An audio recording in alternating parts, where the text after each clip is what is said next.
Hello friends, welcome to Indian study पर आपका स्वागत है। दोस्तों, आज की इस वीडियो में मैं आप लोगों के लिए हिंदी का टेस्ट लेकर के आया हूं, जो कि आपके आने वाले exams UP jail warder, UP BEd जिसका एग्ज़ाम 9 अगस्त को होना है, और यूपी लेखपर, यूपी एसआई, इन सभी एग्जाम्स के लिए ये टेस्ट इंपॉर्टेंट होगा। तो वीडियो को एंड तक जरूर देखिएगा, क्योंकि लास्ट में मैं आपसे क्वेश्चन भी पूछूंगा और उसका आंसर आपको कमेंट बॉक्स में बताना होगा।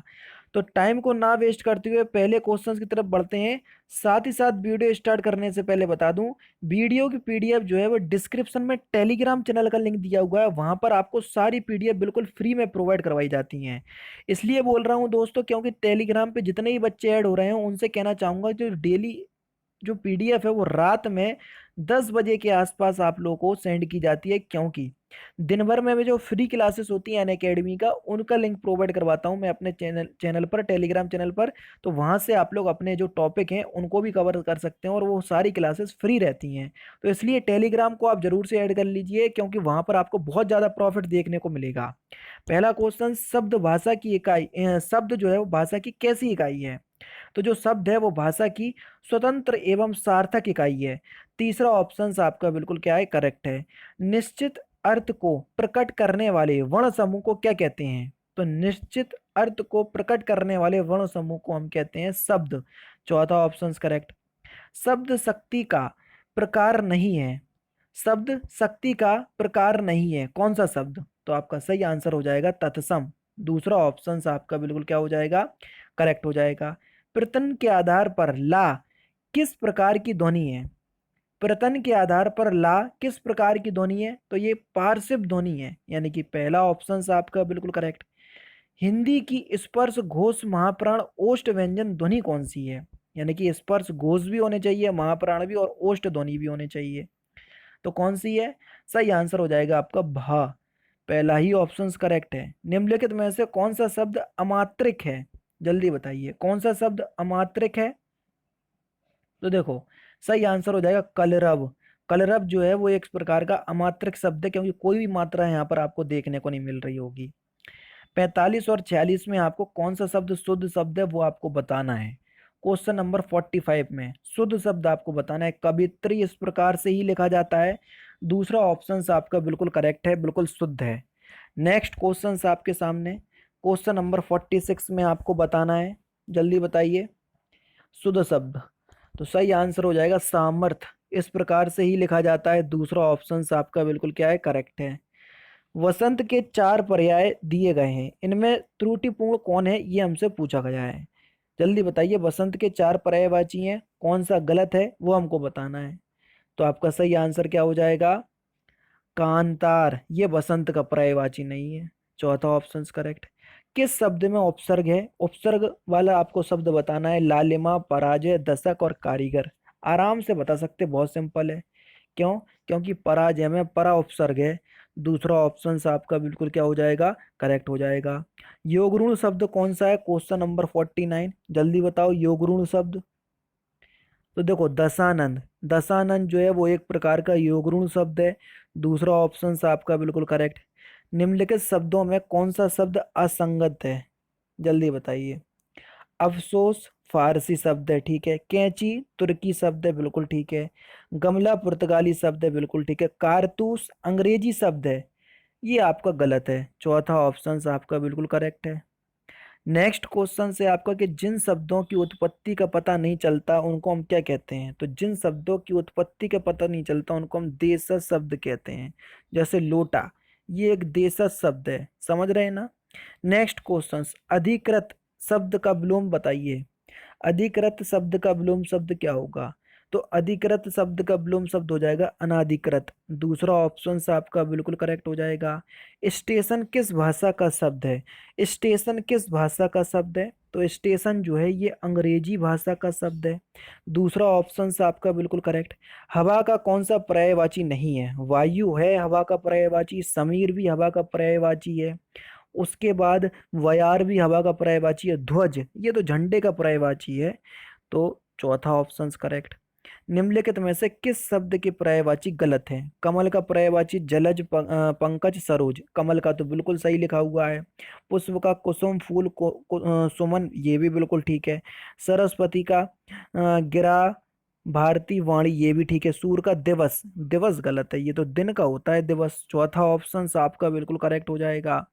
नेक्स्ट क्वेश्चन से आपका दिए गए युग्मों का सही अर्थ बताइए। चंट और चंड, इसमें आपको बताना है इन दोनों के अर्थ क्या हैं। तो देखो, चंट माने जो होता है वह होता है आपका चतुर, और चंड माने होता है आपका क्रोधी।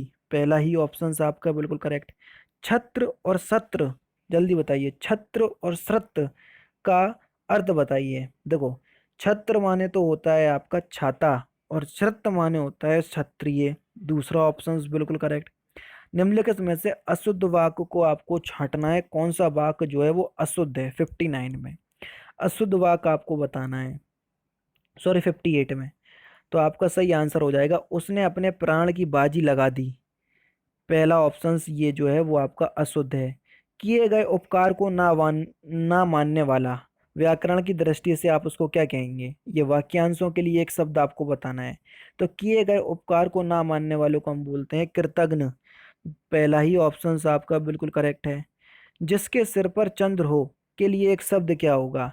जिसके सिर पर चंद्र हो के लिए एक शब्द हो जाएगा चंद्रशेखर। दूसरा ऑप्शन बिल्कुल करेक्ट। हरियाली शब्द जो है वो कैसा शब्द है। अच्छा, एक क्वेश्चन और, एक बुढ़ापा शब्द जो है वो कैसा शब्द है। मैंने आपको बता दिया जातिवाचक संज्ञा का शब्द है, जबकि ये जो है ये भाववाचक संज्ञा का उदाहरण है। ठीक है, तो वहां पर आप सही कर लीजिएगा। तो हरियाली जो शब्द है वो किस प्रकार का शब्द है। हरियाली भी एक भाववाचक संज्ञा का शब्द है। तीसरा ऑप्शन आपका बिल्कुल करेक्ट है। निम्नलिखित शब्दों में से किस एक का लिंग परिवर्तन हिंदी भाषा में प्रचलित नहीं है, जल्दी बताएं। तो आपका जो सही आंसर हो जाएगा वह क्या हो जाएगा, कोयल। तीसरा ऑप्शन करेक्ट। नेक्स्ट क्वेश्चन, निम्नलिखित में से कौन सा शब्द सदा बहुवचन में प्रयुक्त होता है। बहुत इंपॉर्टेंट क्वेश्चन, और ये जो क्वेश्चन है यूपी पुलिस कांस्टेबल में पूछा जा चुका है। प्राण, प्राण जो शब्द है हमेशा बहुवचन की तरह यूज होता है। चैन की बंसी बजाना, इसका अर्थ क्या है। चैन की बंसी बजाना, इसका सही अर्थ क्या है। तो इसका सही अर्थ हो जाएगा मौज करना। दूसरा ऑप्शन करेक्ट। नेक्स्ट क्वेश्चन से आपका गलत सुमेलित कौन सा, ये हमको बताना है। अंगूठे पर मारना यानी कि परवाह ना करना, तो पहला तो ठीक है। कान काटना यानी कि मात करना। नजर करना यानी कि भेंट करना। नजर पर चढ़ना यानी कि आंख बचाना, नहीं, नजर पर चढ़ने का मतलब है कि उसको संदेह से देखना। दूसरा ऑप्शन आपका बिल्कुल क्या हो जाएगा, करेक्ट हो जाएगा। निम्नलिखित में से दिए गई पंक्तियों में कौन सा रस है वो हमको बताना है। जो तुम्हारी अनुशासन पावो, कंदुक एव ब्राह्मण उठावो, काचे घट जिमी डोरी फोरी, सकौ मेरु मूसक जिमी तोरी। यहाँ पर कौन सा रस है। तो यहाँ पर कौन सा रस है, यहाँ पर हो जाएगा आपका रौद्र रस। और रौद्र रस का स्थायी भाव क्या होता है, क्रोध। स्थायी भाव ही आपसे मोस्टली पूछने पूछने को मिलेंगे। जल्दी बताइए। या अनुरागी चित गति, समझू नहीं कोय, ज्यों ज्यों बूढ़े श्याम रंग, त्यों त्यों उज्जवल हुए। यहाँ पर कौन सा अलंकार है। तो यहाँ पर जो अलंकार हो जाएगा वह हो जाएगा आपका कौन सा, बिल्कुल ठीक। तो यहाँ पर होगा आपका विरोधाभास अलंकार। कौन सा, विरोधाभास अलंकार, यानी कि पहला ऑप्शन आपका बिल्कुल करेक्ट हो जाएगा। नेक्स्ट क्वेश्चंस में आपको छंद बताना है, कौन सा छंद है।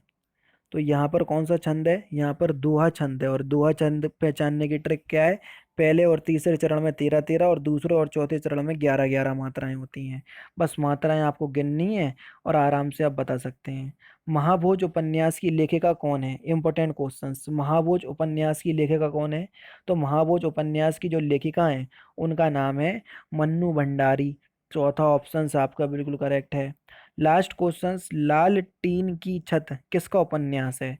लाल टीन की छत ये किसका उपन्यास है। तो इस क्वेश्चंस का आंसर आप मुझे कमेंट बॉक्स में बताएंगे कि लाल टीन की जो छत है ये किसका उपन्यास है। ये एक उपन्यास है, उसका आपको उपन्यासकार का नाम आपको बताना है। तो दोस्तों ये थे आपके 32 क्वेश्चंस, क्योंकि 5 क्वेश्चंस आपके गद्यांश में चले गए, क्योंकि गद्यांश भी तो आने हैं और गद्यांश के साथ 5 क्वेश्चन है। और ये 32 में 5 जोड़ोगे तो 37। तो मोस्टली मैं आपसे यही कहता हूँ कि आप मान करके चलें ये 37 नंबर का ही टेस्ट है। ठीक है, अगर दोस्तों वीडियो में आपको कुछ भी अच्छा लगे तो वीडियो को 500 लाइक तक पहुंचा देना, क्योंकि आपका एक लाइक ही मुझे इतना मोटिवेशन देता है कि मैं आगे चलकर इससे अच्छे और इंटरेस्टिंग वीडियो आप लोगों को प्रोवाइड करवा सकूं। तो प्लीज़ दोस्तों वीडियो को लाइक और शेयर जरूर कर दीजिएगा, ठीक है। और पीडीएफ तो डिस्क्रिप्शन में टेलीग्राम चैनल का लिंक दिया है, वहां से आप प्राप्त कर सकते हैं। तो दोस्तों फिलहाल की वीडियो में सिर्फ इतना ही। अगर आपको वीडियो पसंद आए तो प्लीज़ दोस्तों वीडियो को लाइक कीजिए, शेयर कीजिए और साथ ही साथ हमारे चैनल को सब्सक्राइब करना ना भूलें, क्योंकि मैं रोजाना इसी तरह की वीडियोस आप लोगों के लिए लाता रहता हूँ। नमस्कार दोस्तों, जय हिंद, जय भारत।